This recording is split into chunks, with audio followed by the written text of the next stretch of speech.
Alright, welcome back to the JFK assassination video number 77. And it's been, what, about 2 months since I've done one of these. I've been working on another project, but now I'm going to get back to doing more of these videos. So I'm still working on the other project, but what I'm going to do is just kind of half up my time. I'll do half of my days on the JFK videos and half of my days on the other project. That way I don't get burnt out on one of them. So we're going to get right back into it. We're going to finish up with Buell Wesley Frazier, his testimony. We read through all of his transcripts and testimony and all this stuff. There's just a lot on him. And also, I'm going to get back into Mexico City. So when I do a JFK video, it's going to be half from the timeline, starting at Dealey Plaza, and then half starting at Mexico City, and then we'll go back to the beginning of Oswald's life, all the way up to when he defects and goes into the Soviet Union. So we'll do half and half on that also. So we're going to finish up with Buell Wesley Frazier here, and in the next day or so, and we'll see what we have. This is kind of a long, boring video, but I'm going through it because there's some key things that he says in here that are different than what we've read over before, what he said 20, 30 years ago. All right, so here we go. Assassination took place, and articulating what President Kennedy, the assassination, and the President's legacy mean to them. If you'd like to become part of this archive of history, you can contact us via our website at jfk.org, and we'd be happy to schedule an appointment here on site if you live in the Dallas-Fort Worth area, or via telephone for our friends from out of town, and we'd be happy to add you to this collection. In managing the Oral History Project, I find that occasionally an outstanding storyteller emerges, and when that happens, we like to invite those special guests back to the museum to share their story in a forum like this. And this is what living history is all about, and that's why we're here today. When you came in today, you should have been given a question card. I anticipate we'll have a lot of questions for our guests today.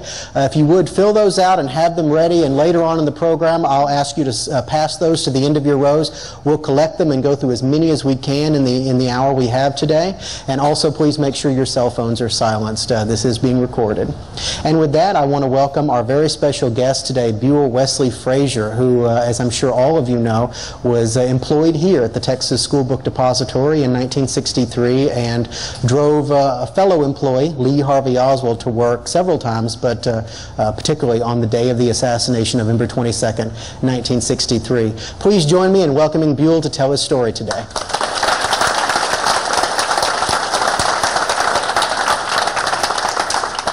Buell, welcome back to the Texas School Book Depository. 50 years since you were first hired. You were hired in September of 1963, is that right? That is correct. You were hired as an order filler, and I'd like you to get us started today by telling us exactly what an order filler does, and give us a sense of just how the Texas School Book Depository Company operated out of this building. Okay. When I would report into work, I would go over, we had boxes, small boxes, about the size, not much larger than a sheet of typing paper, because the orders came off the printers up on the second floor, and someone would take them off the printer and they would bring them downstairs. Mr. Shelley, my supervisor, would go over them, and then he would put them in the boxes according to the publishers, where it was Scotts Foreman, Southwestern, Grigg, whatever. And certain people did certain things. And what I did at Texas School Book Depository at that time, I was an order filler, and I would take the orders out of the box, and I would go wherever I need to go in the building, anywhere from the basement to the 7th floor, which you're sitting in here today. This is the 7th floor. And the publications we had in here did not sell as well as the ones on the basement. The first floor, the second floor was offices, third was offices, fourth was part office and part warehouse for pallets of textbooks. And I would go wherever the order asked me. And by the way, we filled orders for 5 states. We could do more, but we did 5 states basically. It was Texas, New Mexico, Oklahoma, Arkansas, and Louisiana. And if you have a child going to school here in Texas, say taking Algebra 1, let's see, instead of Algebra 1, any subject. Well, some states, they adopt certain texts to be used in their schools. And I know, for instance, some textbooks were used in the Texas schools were not used in, say, like Arkansas. And you had to know where to look at the book or on the outside of the case to determine which product you were picking up. And the goal is to fill the orders as quickly as possible, but the main thing was be accurate. Because if you make a mistake, the school didn't get the textbook they needed, so they had to ship it back. It cost a lot of time and it cost money. So we did the best we could, efficiently as we could, and we did this all day long. Some orders were small that would be shipped by United States Postal System. At that time, we didn't have FedEx and UPS down here. All we had was the post office, and we used to take a truck over to the post office here in Dallas, which was right, if you go out the front door of the school book depository building here, you look directly across, you'll see a large light-colored building, and that was the post office there. And that's where we used to take the packages that were to be shipped, what I call parcel post, small packages. And we'd take those over there every afternoon and deliver them there, and then they would ship them to wherever they needed to go. And the other orders were what we call freight orders. That might be anything from 4 or 5 cases of books, and it didn't have to be all one publisher. When you fill an order, you might feel the school might be asking for, say, like 30 copies. Well, maybe there was only 22 cases to copies to a case. So you'd pull a case, and then you'd have 8 loose. Well, Mr. Shelley was a checker, and then we had people like Eddie Piper, who would help us. He would pack a lot of the freight orders. Now, come mid-October, a young man started working here by the name of Lee Harvey Oswald. And Oswald found out about the opening here at the Texas School Book Depository really because of you. Tell us that story. Well, the way that happened was that my sister used to, the area there in Irving where they lived, some of the ladies used to get together several times a week, and they would have coffee and some type of coffee cake or whatever pastries they had. And they'd sit around and they'd talk about their day and what was going on in their lives and so forth. And I had been working quite a bit of overtime, and Miss Payne, they were at Miss Payne's house, and that's where Lee's wife, Marina, and their oldest child was living at the time being. And she said, well, she told all the ladies there, she said, Marina's husband is looking for work. He's out of work. And my sister said, well, my brother's been working a lot of overtime. She said, I'll ask him if they're still hiring. So she asked me one day when I come in, she said, are they doing any hiring at Texas School Books? I said, I don't know, but I said, I'll check and find out. But the very next day, I asked Mr. Shelley, I said, are we doing any hiring?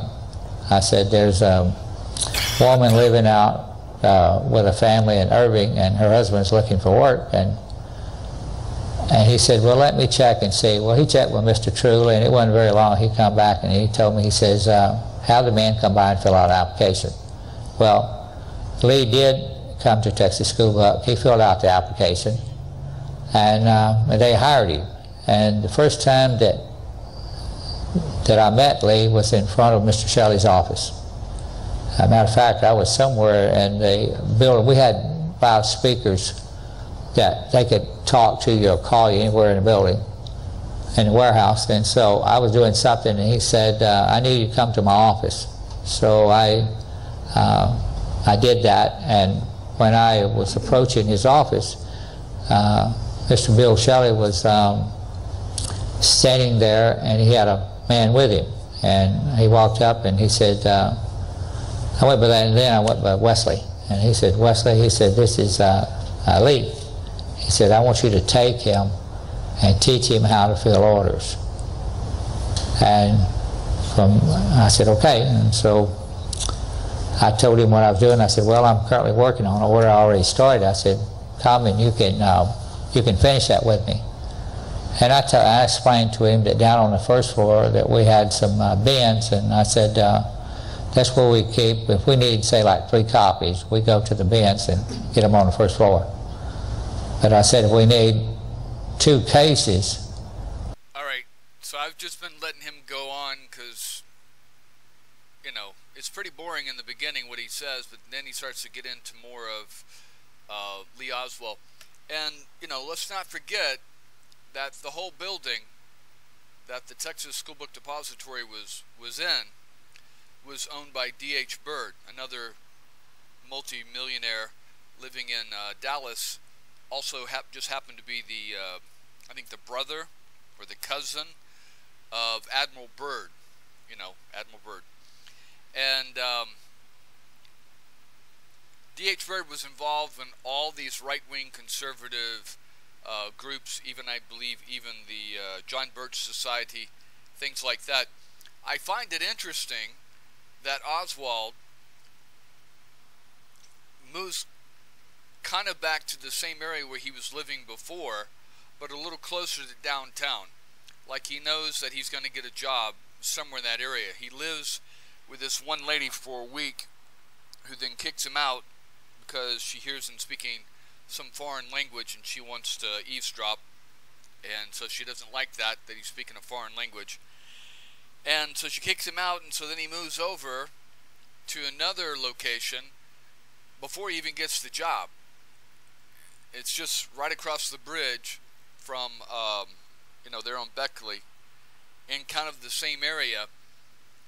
And before he was living, where he first moved in, he was living off of Marcellus, just, you know, about a 5-10 minute walk north of where hold on one second. He was living just about a 5-10 minute walk. This is his first place that he got, north of where Jack Ruby was living, okay? Also, it's kind of in this same area where he was living before, but a little north, a little closer to town. And of course, that lady kicks him out because he's speaking a foreign language. She doesn't like that. She wants to eavesdrop.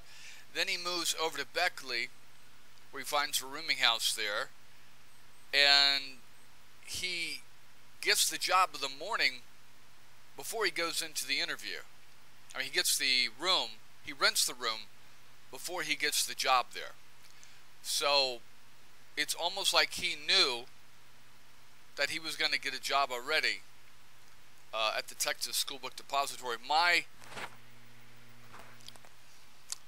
thing, they try to make it all innocent, like, you know, Mrs. Payne just happened to be inquiring and found out that her neighbor's brother was working at the School Book Depository. But if you think about it, and if Mrs. Payne has the connections that we're saying with the CIA or some kind of right-wing groups, she would already know that, boom, Joe Wesley Frazier's working there, and that she would already know, have been told, they're going to get him a job there. So then she makes this statement, oh, isn't your brother working at that, you know, School Book Depository? And see, what he's doing is telling it second or third hand, okay? He doesn't know the conversation of what happened. And they never go in and interview his sister about what happened. Not even with the Warren Commission. So nobody really knows exactly what happened. This is what he's been told, okay? All he knows is that he shows up and Lee Oswald is working there. He's being told to train him. That's all he really knows. Then he's told later that this new guy started working there, and oh yeah, Mrs. Payne asked about, you know, if there's any work at your place, and I told him, and it's sort of like it goes in reverse of what actually they're saying what happened actually happened. Anyway, we'll go on about another 5 minutes with this, and he's going to get into more details, and we're going to stop at the stuff that I have questions about. I said we go upstairs and take them off the floor that they're being stored on. And Lee was a man that didn't talk a whole lot. And I also wanted to say that back in the day when I was living in Texas and I was young and stupid, I tried to get a private investigator's license. In order to do that, you had to have a certain amount of hours, which worked out to be about a year or two of working under a licensed private investigator. So I would do various jobs that the private investigator couldn't do. Okay, so one of the jobs was to find out about drugs, or to find out about employee or employer abuse of employees, making them work overtime and not paying them, things like that at warehouses and various companies. And usually insurance companies or even the corporate headquarters would hire a private investigator. We've been hearing these rumors about employees using drugs, or they're working overtime and not getting paid. We want to hire someone to be inside the warehouse to report back to you, and then you can report back to us what he sees. Okay, so that's what I did a couple of times, and I got the job not through the company saying, oh, we're going to hire this guy as a private investigator to watch over you guys. What they did is the company had a temp agency that they went through, okay? And then I was supposed to innocently go in there and apply at the temp agency, and then they hired almost everybody, and then I would get hired there and assigned to that warehouse. And it was basically the same thing as they're doing at the Texas School Book Depository. It's a huge warehouse. They give you a pallet and a little pallet jack, or sometimes they would give you a two-wheeler hand cart, and they give you a list, and they give you a map of where everything was in the warehouse, and you were going to wander around. So in the morning you'd start off with you'd have 2 or 3 lists, and you'd wander around and you'd fill your little pallet. You go from row A, section B, row B, section 3, 4, whatever, and pull out your stuff and put it on your cart and bring it back. You'd assemble it together. Somebody would double check it, just like he's talking about, to make sure you got everything right on the list, and then when they gave the okay, you would shrink wrap it on the pallet, and then they would load it onto a truck and send it out to some warehouse. And so we did the exact same thing. It was right there when I worked in Dallas, and I was supposed to keep my ears and eyes open. Okay, so I didn't talk a lot. I didn't BS a lot, because I was getting paid to keep my ears and eyes open. Okay, I wasn't getting paid to pull orders. I was getting paid by the temp agency, something like $5 an hour, and then I was getting paid by the investigator another $5 an hour. So I was making $10 an hour to pull stuff, but it wasn't just for pulling things. So I was doing exactly what Lee Oswald would have been doing, and this is what I think they told him. I think that he was working with these right-wing groups, and he came up from New Orleans, and they said, yeah, we got a job for you. If you're interested, we're going to put you over here at this warehouse. There's a couple of little minority agitators that we want to find out about. All we want you to do is go over there, pretend like, work just like everybody else, keep your eyes and ears open, don't goof off, and then report back to us if you hear anything. So to Oswald, that sounds okay, great. And there was also another guy that was eventually fired, Hispanic guy, that was trying to start a union. And so this is what I think they're telling Oswald. Keep your eyes and ears open, report back to us. He doesn't know that they're setting him up, because they already know that the president is coming to Dallas. They know this. This is why they send him to Mexico City. They know this by the end of August. Okay? So this is why they send him to Mexico City and they have him come back. This is why he left New Orleans. Just think of it. How lucky Oswald would have been if he had just stayed in New Orleans and found another job. But he was going where they told him to go. He was going where his paymasters told him to go. So as soon as he finds out from his paymasters that the president's going to be in Dallas, okay, because they sent him to New Orleans, because if you look at New Orleans, okay, there's that right-wing element there, but also New Orleans is kind of halfway between Dallas, Houston, Tampa, and Miami. So they've got that area covered. They can send Oswald on a job to Tampa, on a job to Miami, on a job to Atlanta. Just depends on where the president goes. They know he's going to be in the South somewhere.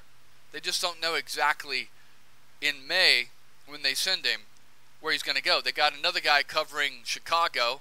There's probably another one on the West Coast. You know, they've got 3 or 4 Oswalds around the country ready. They think they're doing their patriotic duty and they're being set up to be patsies. Okay? So they got Oswald covering the Southeast. Once they zero in where the president's going, that's when they send Oswald to Mexico City to taint him, and then he follows up by going to Dallas. He already sends his wife ahead to Dallas. Ruth Payne just conveniently happens to, after she goes to D.C., swing through New Orleans and pick her up. Isn't that convenient? That Ruth Payne just happened to go to Washington, D.C. to watch the Martin Luther King speech, and in August visits some relatives, and then just conveniently swings back through New Orleans right at the same time that Oswald, the end of August, beginning of September, is going to move back to Dallas. Isn't that convenient? It's amazing how these things happen. Okay, almost like it was coordinated. You know? So Oswald doesn't know that he's being set up to be the patsy. He's being moved around, like Garrison says, like a piece on a chessboard, like a pawn, and he doesn't realize it. He goes to Mexico City. They tell him, try to get a visa. You can earn some extra money. All these kinds of things. He's doing low-level intelligence job work, just like I was doing in the warehouse. I don't know what they did with my reports. I just reported back that I never heard anything. They even zeroed me in on a few people to try to listen to. And so if someone had been a coworker of mine, they would have thought that I was aloof, that I wasn't real friendly. I didn't go hang out with them and things like that, because that's what I was told to do. I was told just to keep my eyes and ears open and report back if I heard anything. And then if I heard something, I was probably they would zero me in to try to befriend this person or something like that. But I never heard anything. I did report about they were making people work overtime, an extra hour every day, but I got paid for it by the temp agency because I reported it. So that wasn't exactly true. So this is what they're telling Oswald, to play this part. You know, here you have this guy that's skilled in photographic things, and they got him pulling orders for books. Okay? He doesn't know he's being set up. Meanwhile, the president and the other people in the Democratic Party are trying to steer the president, and in the Secret Service trying to control the route so they can get him as near the route, as near to the Texas School Book Depository as possible. And again, think about it. If you're Oswald and you're planning to kill the president, okay, think how lucky you are. If I'd gotten a job in New Orleans, Oswald's thinking, I never would have had this fantastic opportunity to become infamous and kill the president of the United States. I would have been stuck in New Orleans while the president's going through downtown Dallas. But here I am, I got this great opportunity. And so what am I going to do? I'm going to shoot him in the same building where I work that incriminates me. Instead of going to another building, going to another location, away from a building that incriminates me, I'm going to shoot him from the same floor that supposedly a bunch of people were working on and having lunch. It doesn't make a lot of sense. I mean, think about it. Doesn't make a lot of sense. Anyway, we'll listen a few more minutes to Frazier as he gets into it, and we'll keep going. It's about an hour long here. Maybe we can do this in a couple of videos. But if you asked him something, he would answer you. He was a very dedicated person. He learned very quickly, and I like that, because that way I've always, whatever I'm doing, if I'm teaching somebody something, I feed it to them as fast as they can absorb it. If you've ever been in a position where you do that and you work with different people, you learn that very quickly. Some will learn at a much faster pace than others. But and I taught him, and a lot of our conversation during the day was strictly business. He'd ask me, he'd come to me and says, well, I can't find this. And I'd say, well, what are you looking for? And he'd show me, and I said, oh, well, that's over here. Well, and again, you can find out about the personality of someone by what others say about them. Okay, we can get an idea. This is why the police, especially the FBI, when they're doing background checks, they're trying to find out about a suspect, they'll go around and interview the neighbors, you know, the hairstylists, the co-workers, the relatives. That way they can kind of get a general consensus of what the person is like. Now, different people are different around different people. You know, I know guys that goof off a lot with each other when they're, and drink a lot when they're hanging around each other, but then they're hanging around the minister, they're hanging around their teacher, you know, they're going to act differently. But in general, you can get an idea of what people are like by talking to other people that interact with them. And so what he says, he's straight business like. That tells you that Oswald is doing a job. He's being paid, maybe making a little extra, $50 a month, whatever, to keep his eyes and ears open. This is why he's quiet, okay?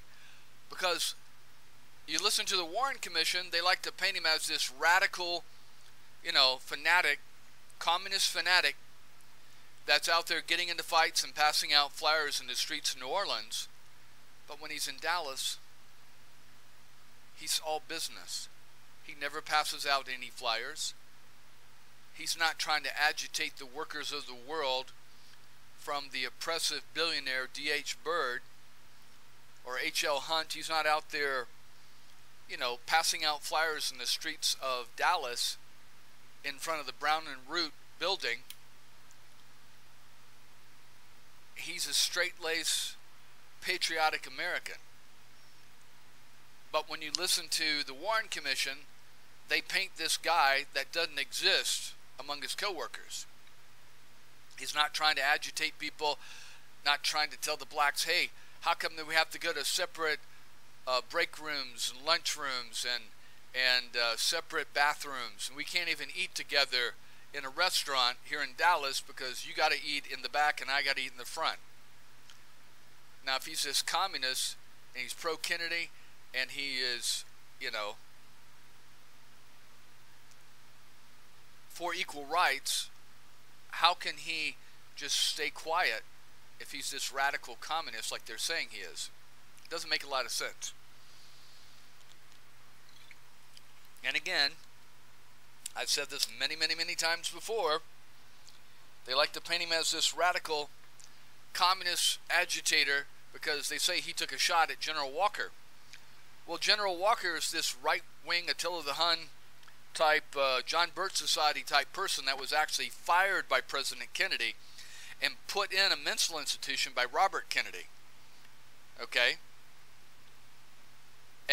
But Oswald takes a crack at General Walker, and then who's right-wing, and then turns and we'll hear him talk to DeMornshield, saying how he admired Kennedy for his equal rights stance, and yet he's supposed to turn around and shoot the guy that he admires, the one that put the guy that he shot at, fired him and put him in a mental institution. How does Oswald make this complete flip?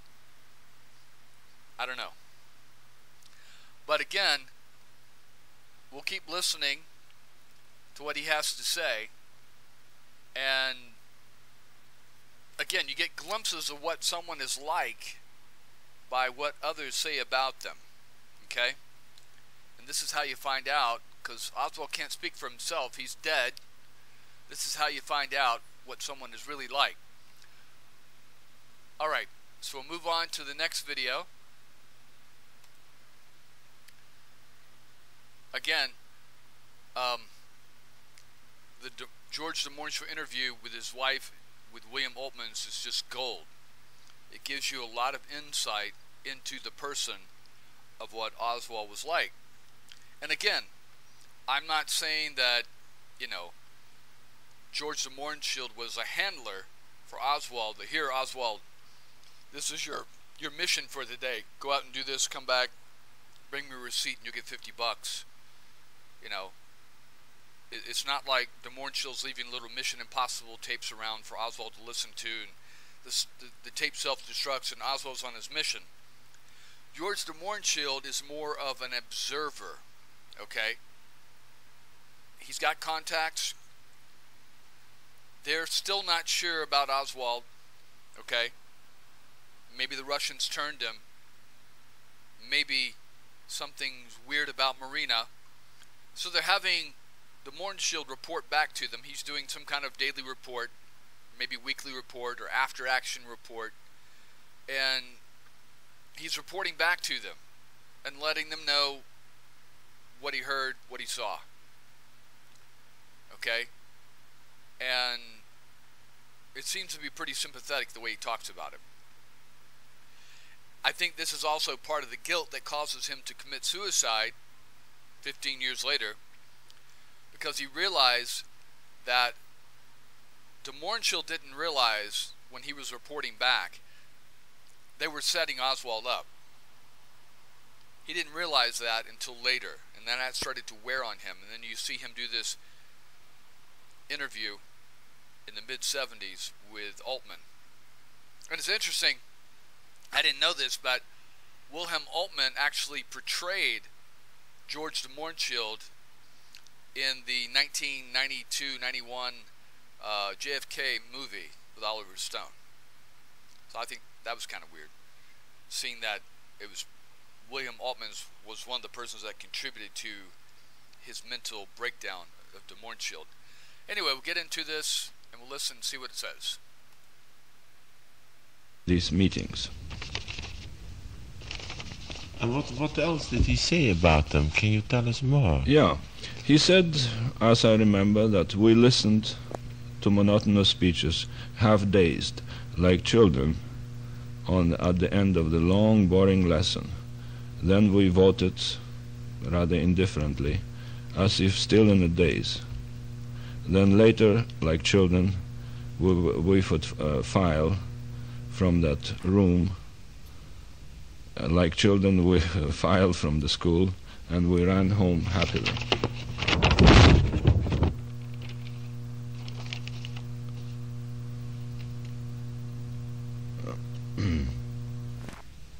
And, added Lee, for those meetings, for the lost hours we spent there, we were never paid any extra pay. We never had any extra pay.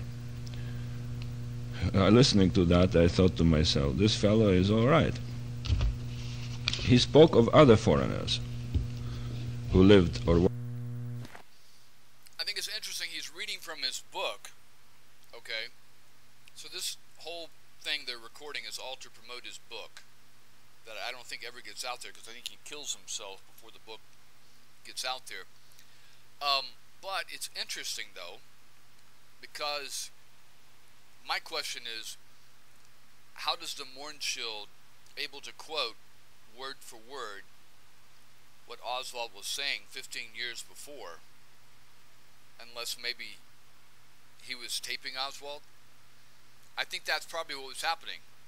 When he knew Oswald was coming over, he had a recorder set up, maybe the room wired for sound, and he would record Oswald, maybe for his own memory's sake, so he can go back and write his reports, or maybe he would do an after conversation report with Oswald, immediately write things down, and that's why he's able to write this book, quoting things that Oswald says, almost word for word. 15 years later, he's going back and reading his own reports that he sent out to the FBI or whoever naval intelligence is watching, hired him to watch Oswald. Worked in Minsk. I do not recall their names. Quite a few were from South America. One family was from Argentina. The old man was a television engineer, and Lee was very fond of him and his daughters. Lee spoke quite frequently of them, emphasizing the fact that they had such pretty daughters. All in all, Lee spoke frequently of his interest in women. He even bragged a little about his conquest, and I'm sure he cut quite a path among the female population of Minsk. And why not? He was a dashing foreigner, an American. He looked and dressed differently, and above all, he was friendly, and his interest in Russian people was genuine. And this is also, I recall Marina told us, that why did you like Lee, would ask him. Well, he looked differently, he was an American, and it was something out of the ordinary. He was not like the other guys. See, this is the problem that U.S. intelligence has. Oswald already had, like, left leanings. This is why they pick him to go. Okay? Look, we're going to pay for you this trip. You go over there. You pretend like you have defected to the Soviet Union. You stay over there. You work over there. You fool around with a bunch of girls. You come back, we'll give you a bonus. And we'll debrief you. The only problem is he comes back with this woman whose uncle was a former GRU intelligence officer. And the way he met her, and they're getting all... See, Oswald doesn't know this, but the CIA and the FBI know this, that there are other defectors and other foreigners that had met Marina or someone looking like Marina in Moscow, in Minsk, in St. Petersburg, under the same circumstances, doing the same things. So they had this Marina-type character in the KGB that they trained to cozy up to foreigners and find out exactly what they were up to. Students, journalists, fake defectors, anyone that wasn't Russian, even Cubans, Bulgarians, anybody that wasn't Russian. They had trained these girls, you know, they were from the right family, you know, the nieces of intelligence officers, things like that. And of course I read you the report about this Moroccan who met Marina, said he met Marina around the same time that Oswald met Marina, but he met Marina in Moscow. And Oswald met Marina in Minsk, which is a good 800 miles, I believe, 800 kilometers. It's a long-ass way. There's no way she could be entertaining both of them. This Moroccan guy, he said he saw her like every single day between like April and June of 61 or 60? I think it's 61. And it's also interesting that Oswald after he was dating this girl in December of 1960, she broke up with him because he wanted to marry her. She didn't want to marry him. And so he writes to the U.S. Embassy, which you know all that mail is going to be opened, and says, I want to come back to the U.S.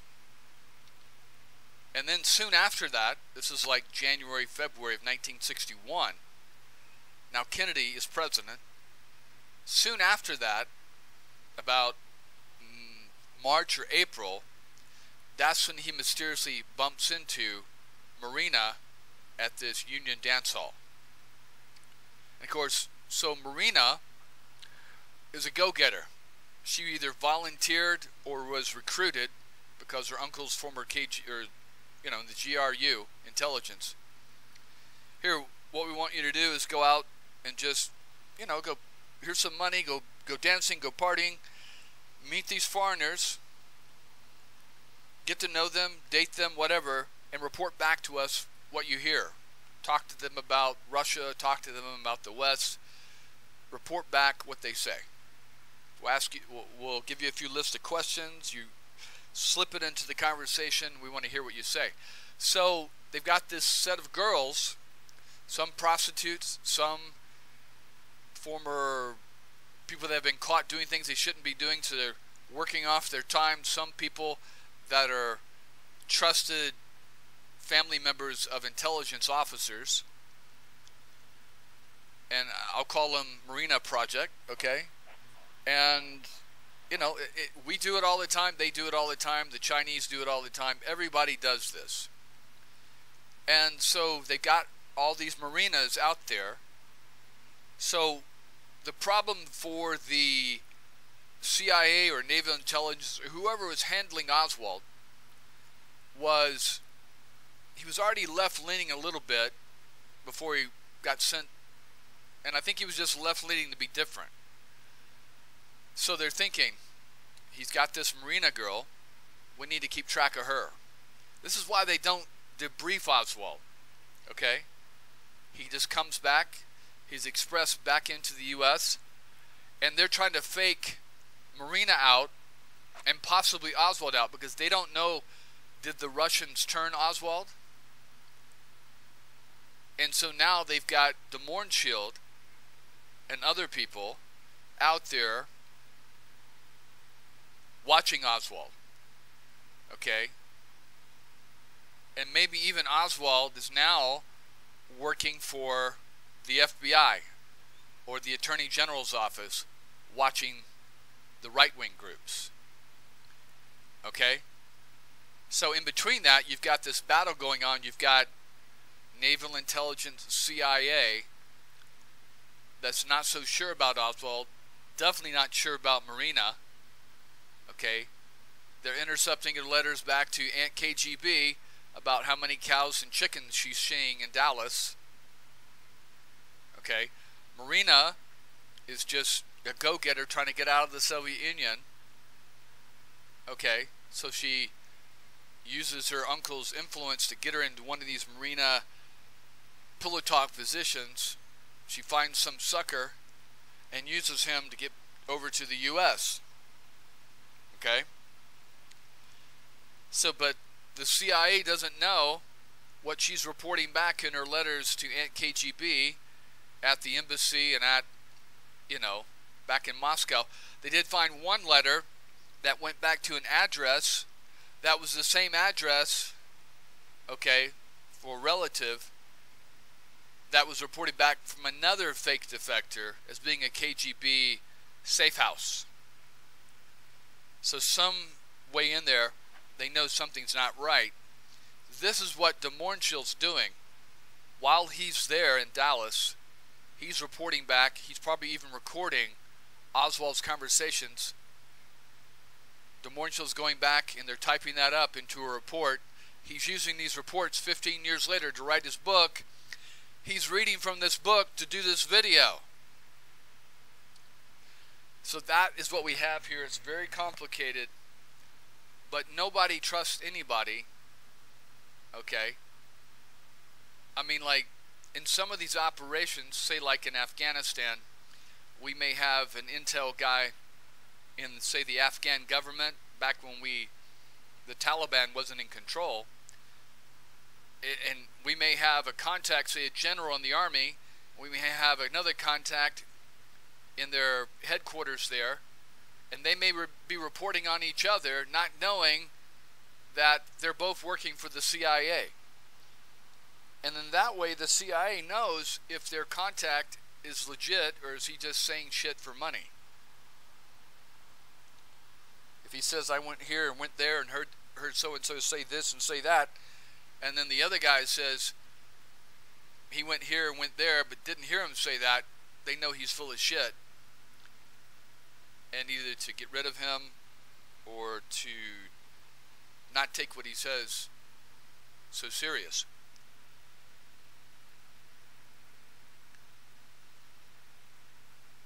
And see, that was a problem we had in Afghanistan, is we had warlords that we were paying and supposedly said they were loyal to the government in Kabul that was pro-Western, but also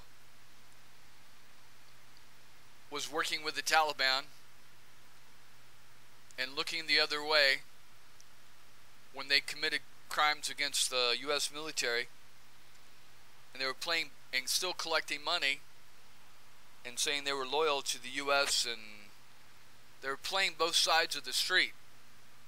Because they knew eventually we would leave, and they knew eventually the Taliban would come back. So they were hedging their bets. Okay? So this is what's going on. They don't know what's going on, and that's just regular intelligence. Okay, now you throw into that the rogue intelligence groups, the rogue anti-Castro conservative groups, and they're manipulating Oswald and using him because they found out that he is part of this group. Again, you never see anyone call out Oswald for defecting to the Soviet Union and threatening to give away U.S. secrets. Not one person in conservative Dallas or conservative New Orleans ever calls out Oswald, beats him up. Nothing. Why is that? Because they're all playing Oswald. They're all playing the game. They're going along to set up Oswald. He just doesn't know it. He thinks he's faking them out. They're faking him out. That's why you see him at the end. Why does he pull a gun on the cops in the theater? Because he knows he's been set up. Why didn't he have a gun at the school book depository? If he just shot the president, don't you think he'd carry his pistol there? But no, he goes home directly and gets his gun, because that's when he realized a moment of truth. When he's sitting there chatting, well, what happened? He realized that he's been set up. Oh, I'm the patsy. So then he goes home. First he tries to talk to Ruby. Ruby's club is closed. He gets on the bus, gets out of the bus, gets in the cab, goes home, gets his gun, goes back. As he's walking down to Ruby's, and then one of these other policemen comes up and tries to stop him, and he either shoots the policeman or someone else does. And then he goes to the Texas Theater, and then he realizes the gig is up. They've chased him there. That's when he pulls his gun. He's like, it's all over now. All this time I've been fucking set up. These bastards I thought I was working with, they were screwing me over and setting me up the whole time. So they're watching him. They're watching his wife. They're reporting back. This is just one source reporting back on them. Only all the way up to April. And then the morning show goes to Haiti. And then you got him in New Orleans being watched by Guy Bannister and his other group there. And then he hands Oswald off over to Ruth Payne back in Dallas. Anyway, so we'll keep going. Guys,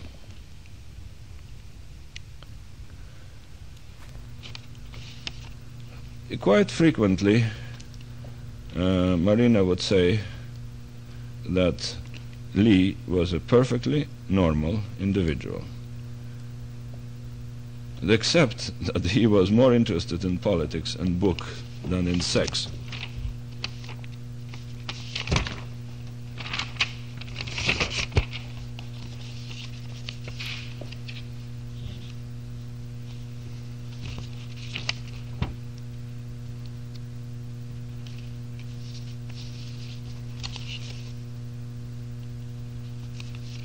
Well, this I think is...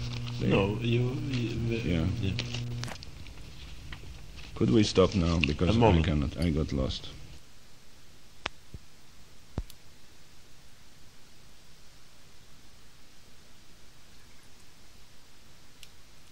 Alright, they come back in a minute, or less. Yeah, George, go ahead. So we said that Marina mentioned that Lee was more interested in politics than in sex. It's rather confidential, but I think my wife remembers that Marina would tell her that Lee slept with her just once a month, and I never get any satisfaction out of it. You can say it, we can cross it out later at the advice of the publisher. Talk in the mic. Now we're talking, well, again, some reminiscences about Marina and Lee's life in Soviet Russia. We had the impression that Marina wanted a richer life, and that she convinced Lee to leave USSR, and that she made him go to the embassy and ask for his passport.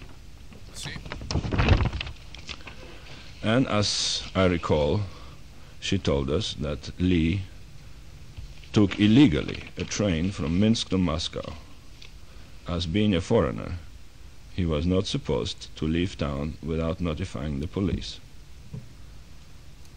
And that's how he obtained finally the permit to return to the United States, and also the permit for Marina to leave. I also recall something Marina telling us, that she was discharged from Komsomol. Komsomol is the organization of youth. And again, you know, you just got to think about this logically. So, you got this guy, foreigner, who's married a Soviet woman, Russian woman. He's said he's going to give his secrets away to the Russians. Okay? Says this right there at the embassy. He knows that the Russians are listening, so he's trying to build his legend. But yet, the Soviets express his exit visa and her exit visa to the United States. And then the Americans, on their end, they express his visa, her visa application to get into the United States. Okay? It's just almost unheard of. So what's going on is you have two intelligence agencies that are trying to fake each other out. They're trying to flush Oswald out of the Soviet Union to get him out of there. They're also going with the flush down the drain. They're including their spy or their person that's going to report back to them. That's why they're trying to get Oswald out. It mainly has to do with Marina. In the U.S., they want to get Oswald back to them so they can debrief him and find out what the hell he's told the Russians. They're also trying to fake out the Russians by bringing in Marina and feeding her with false information. They're going to tell Oswald, your wife is probably a spy and reporting back to the Russians. We want you to say these things, say that things. Do the same thing you're doing in Russia.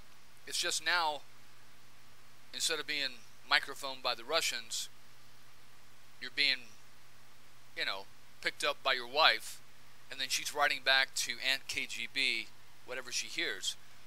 And on the other end, Marina is faking them all out. She wants to get out of Russia and come to the U.S., and she's willing to marry this poor sap of a loser, Oswald, and even go along with the KGB and say, oh yeah, Oswald said this, and Oswald said that, and I saw this, and I saw that, in her letters, to fake them out.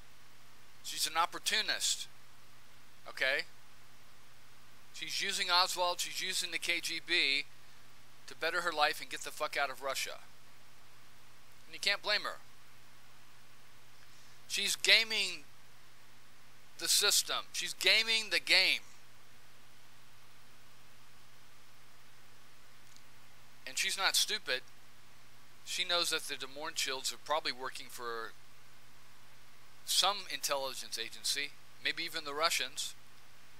So she's keeping up the image as this poor, innocent, stupid, ignorant wife that can't speak any English or understand English, but yet she's able to go to the supermarket by herself and take the children. You know, no one's gonna see a woman, a pregnant woman with a child in tow as a threat. They're gonna let their guards down, and they're gonna say more than they would or should. And since she can fake and pretend like she doesn't understand English, doesn't speak English, people are gonna say more in front of her than they would if they thought that she understood them. All right.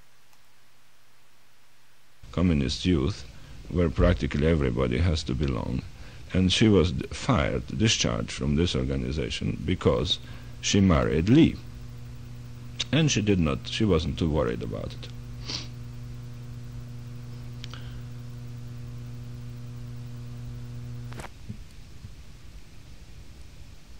Again, that could just be part of the KGB legend building for her, okay? Oh, now she's disgraced, she's been kicked out of Commissar, so she's with us, okay? That's more part of the legend building for her legend. And one thing that I can say is they had a Russian defector that came over after Oswald defected. And he said they were never interested in Oswald, they were never able to turn Oswald. And I always thought that was interesting. They said they was never interested in Oswald and they were never able to turn Oswald. I believe his name was Olshenko. And he was head of the Minsk KGB division. So if you were never interested in Oswald, then turning him wouldn't have factored into that. But he specifically says they were never interested in Oswald and they never attempted to turn Oswald. Like, they had a lot of problems with this guy. They kept him in isolation for 2 years because some of the things he would say was contradictory. He said he was like a colonel, and I think they found out he was a captain. They said he was assigned to the KGB in Minsk, and then they found out actually he was a low-level clerk or something like that. So he probably embellished, or maybe he was spinning a false story.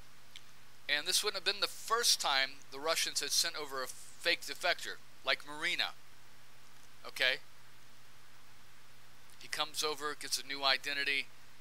He's going to see all the people and remember those people and somehow report back who handles defectors, where they put him up, and then the paperwork involved in that, and the people involved in that, he's going to report that back to the Russians. Okay? And they watched him for a long time. They had him basically at a house on a military base for like 2 years before they finally, you know, started to kind of believe him and let their guard down. Alright, so we're at the end here, and I'm going to go into another section for about 15 minutes, and then we will end the video. Alright, so this is going to be the boring education part, and we're just going to read over basic intelligence terms. Okay, I'm going to start off with intelligence officer. And so once you know these terms, and know what they do, and know how they act, and know their roles, then as we're going through the people that are talking about Oswald, the people that are talking about Marina, the people that are talking about the Mornshield, it's going to start clicking off light bulbs, and you're going to see connections that, holy shit, Oswald was this, or Oswald was acting like that, or the Mornshield was this, and Marina was that. Because they're going to fill in those roles. Once you have that definition in your head, you're going to see it really simple. If you don't know these definitions, you don't know what you're looking at. Okay? It's just that simple. So it says an intelligence officer is a person employed by an organization to collect, compile, or analyze information known as intelligence, which is used to that organization. The word of officer is a working title, not a rank. Used in the same way, a police officer can also be a sergeant, or in the military, in which a non-commissioned personnel may serve as an intelligence officer. Okay, so an intelligence officer is not what Oswald is not what Marina is not what the Mornshield is. An intelligence officer, okay, is someone getting a paycheck from an intelligence organization. Okay, they're going to retire at a GS level, they're going to get a retirement paycheck and all that kind of stuff. So an intelligence officer is someone who's going to be running someone like Oswald, Marina, or the Mornshield. They're going to be agents that are out in the field that he's running, and they're going to report back to him with their reports, and then he's going to type up his reports. It's going to go to his senior officer. Okay, so an intelligence officer is someone, they can be in the field sometimes, but usually they're running agents in the field. All right. Now it says roles and responsibility. The actual role carried out by an intelligence officer varies depending on the remit of the parent organization.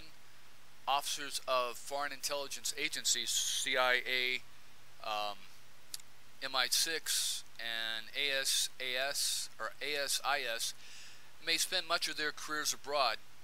Officers of domestic intelligence agencies such as the FBI, Canadian Security Intelligence Services, and the MI5, and the Australian ASIO are responsible for counterterrorism, counter-espionage, counter-proliferation, and detection and prevention of serious organized crime within their own countries, although in Britain the National Crime Agency is responsible for dealing with serious organized crime.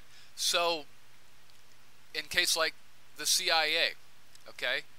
So the CIA may run agents inside the military, even inside the intelligence agency of foreign countries. They also may run agents in businesses, banking.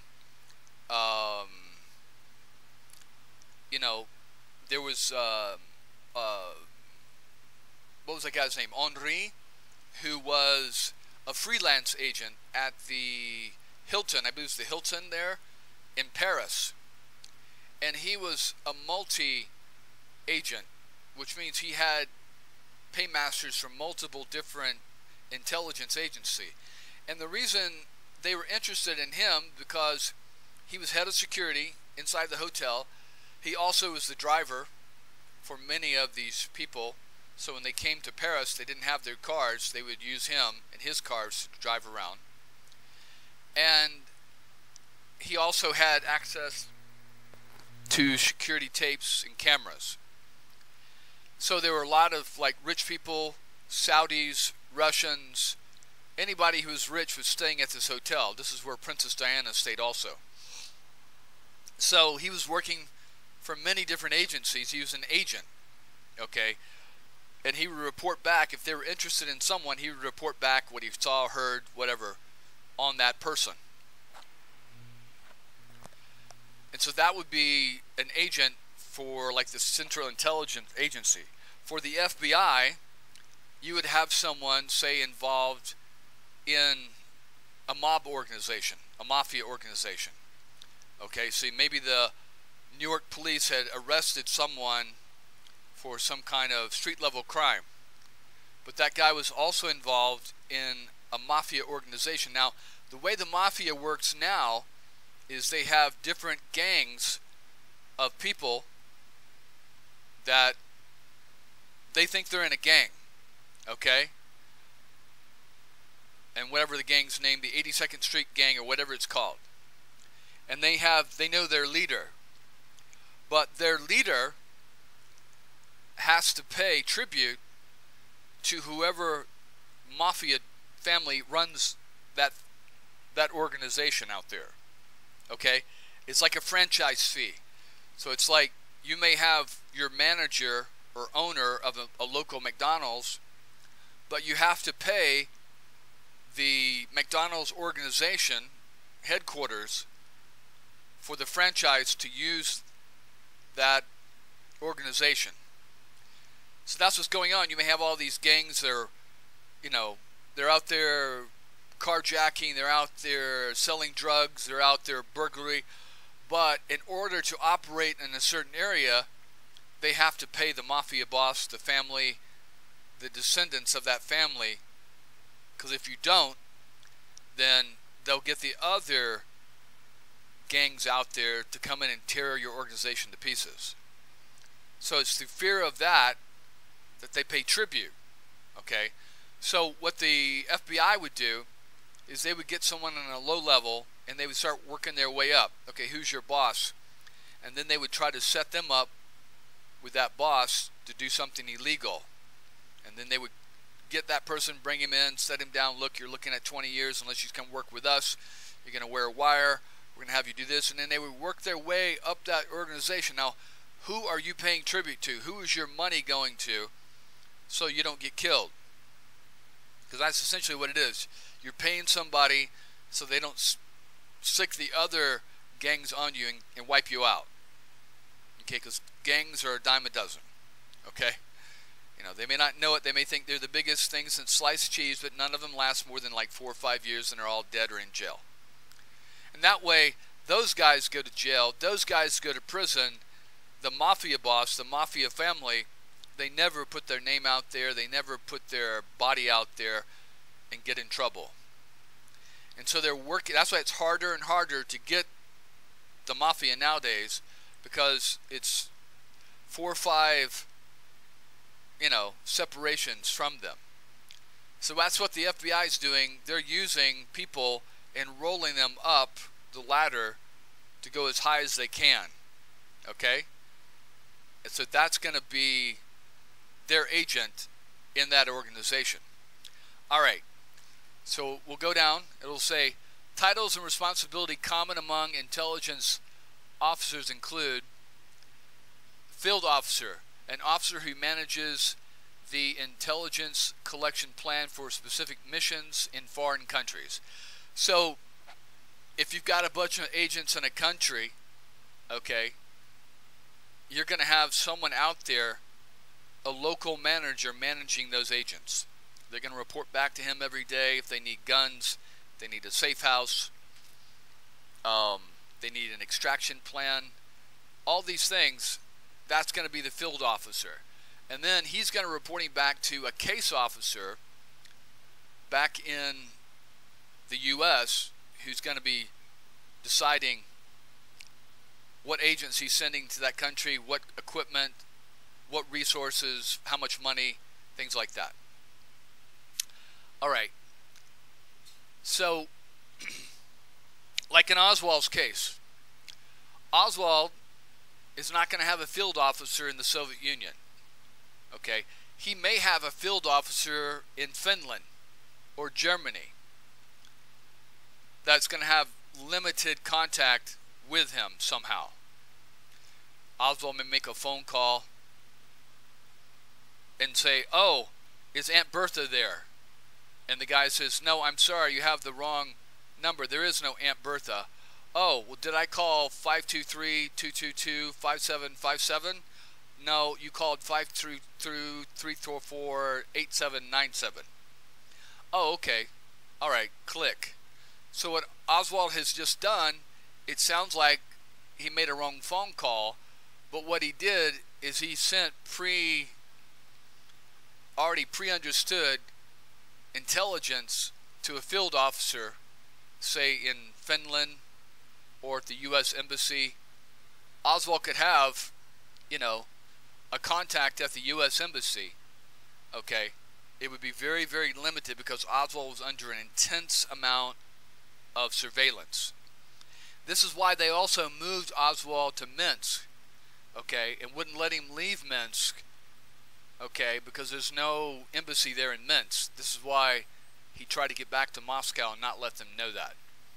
Now, Oswald's case officer, whether it was in the intelligence, CIA, even defense intelligence, or the naval intelligence, would have been back, say, in Germany or the UK or Washington. They're running the whole operation, okay? And they may have several agents that are fake defectors. They're running. Oswald may not know about these other people, just like he doesn't know that Marina, there's several different Marinas running around trying to find all these people. So that's how all these things are connected to what Oswald is running. And when you get back to the U.S., you got the same thing. In the FBI, you got Demornschild. He has a field officer that he's reporting back to. He's probably taping these conversations with Oswald. He's typing them up later. Then he's handing them over to his field officer who's giving him some cash for his time. I mean, why else would a rich Elon Musk type guy be hanging out with the janitor? Unless he's getting paid, you know, or he's just super patriotic. So Demornschild would have a field officer running him, just like Ruth Payne's got a field officer she's reporting to, maybe getting some cash about Marina, because they're definitely interested in Marina. This is why they sent in Ruth Payne, whose husband's involved with military and intelligence there. The whole family. It's no accident that Ruth Payne zeroes in on Marina Oswald. This is also one reason why Marina Oswald never trusted her. And the day that Oswald got arrested, Marina Oswald never contacted Ruth Payne again. Never. And there's a reason for that. She knew Ruth Payne was reporting on her. She had a very damn good idea. You know, oh, Marina, you got to mail that letter here. No, you can't mail it at the box there with the flag up. I'm going into Irving. I'll just take the letter down there and mail it at the post office for you. Now, because you don't have the right, you need more stamps. Okay? So if she sees that Marina is writing Aunt KGB at the embassy or Moscow, she's definitely going to take those letters. She's going to take it to her field officer, okay, in the FBI. They're going to, you know, use the steamer and open up that letter. They're going to be using rubber gloves. They're going to pull that out. They're going to look at it. They're going to put lemon juice on it to see if there's some kind of code on there. They're going to peel the paper. They're going to look under the stamp to make sure there's no microdot stuff in there. They're going to look at everything. They're going to put it under an IV, an IR infrared light to see if there's any kind of code written on there. And they're going to take down the whole context and run it through their little computers and try to see if when Marina's talking about chickens and cows and the beautiful sunset and the skyline of Dallas, if she's actually reporting back other things about Oswald or whatever to Aunt KGB. So that's what Ruth Payne's doing. She's reporting to her field officer.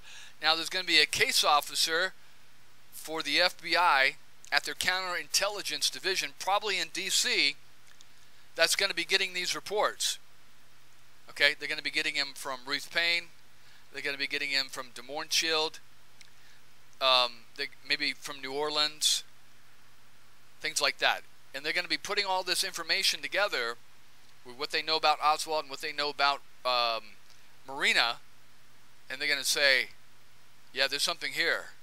or that address that she's writing to is also an address we know is a KGB safe house address. So they're going to be using all their intelligence, and then they're going to have people checking out addresses in Minsk and Moscow through their field officer or case officer. All right. And then, of course, they're going to have wiretaps. You see here a collections officer, okay? So if Oswald has a phone, which apparently he does in the house, someone has come by and put a tap on that. You know, when Marina is gone to the grocery store with Ruth Payne and the children, she's told her case officer, her field officer, hey, we're going to be at the grocery store on this day. You can put in the wiretap and the other taps in the house. I'll make sure we're gone for 2 hours. So that's how that's working there, okay? This is why Marina doesn't trust Ruth Payne. She never has any contact with Ruth Payne afterwards. You think that's kind of weird, you know. She's playing, acting, being friendly, you know, all these things. Another thing that's very telling is that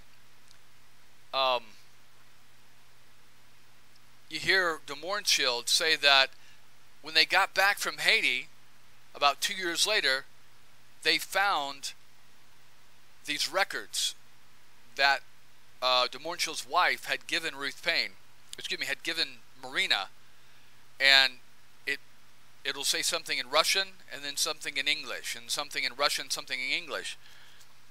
And it was to help her learn English. Well, she put it back in when they packed.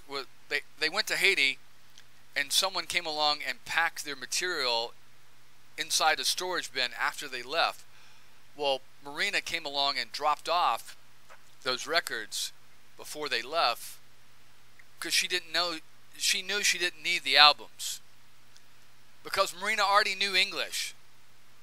Her English was very, very good. She may talk with an accent, but she knows exactly what people are saying. She had studied English. It's probably part of her KGB training. They had her studying English. That's why one of the reasons why they picked her. So it was a joke for her to learn English when she already knew English. Okay? Anyway. All right, so we'll keep going down these terms here, and I'll show you how they relate to what we've been talking about with Oswald, Marina, and de Mohrenschildt, and the whole thing involved in the JFK assassination. All right, take care, and like I said, we're going to switch back and forth. Next video we're going to do on this is going to go back about Maurice Bishop and Mexico City and get into all of that. Very fascinating. All right, take care. Bye-bye.